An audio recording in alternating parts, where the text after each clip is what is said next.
Now, one of the most prominent political prisoners in the United States is scheduled to walk free next week. On May 17th, Chelsea Manning will be released from Fort Leavenworth in Kansas.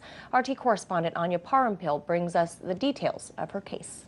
In January of this year, the same administration which prosecuted Chelsea Manning decided to free her, when in one of the final acts of his presidency, Barack Obama announced he was granting her a commutation.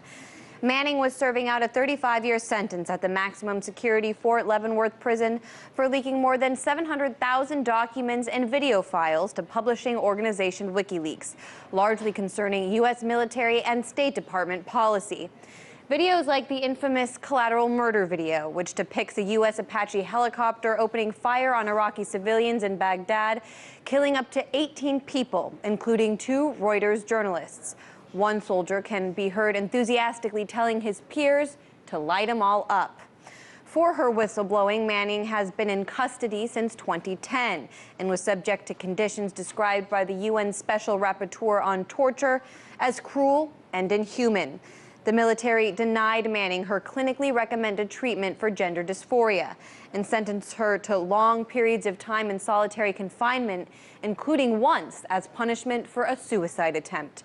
As journalist Caitlin Dixon reports, as far back as when she was first arrested in 2010, she was reportedly held in solitary confinement for 23 hours a day, forced to sleep naked without pillows and sheets on her bed, and restricted from physical recreation or access to television or newspapers, even during her one daily hour of freedom from her cell, all under the pretense that she was at risk of suicide.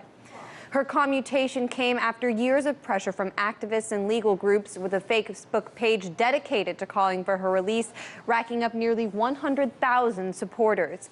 The ACLU welcomed her commutation, saying it undoubtedly saved her life. Manning says she plans on moving back to Maryland this summer to the D.C. suburbs, either Bethesda or Tacoma Park. She will not be making any immediate appearances in media. However, she did release a statement saying, "For the first time, I can see a future for myself as Chelsea.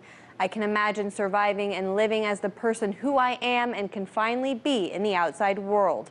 I hope to take the lessons that I have learned, the love that I have been given, and the hope that I have to work towards making life better for others." In Washington, Anya Parampil, RT.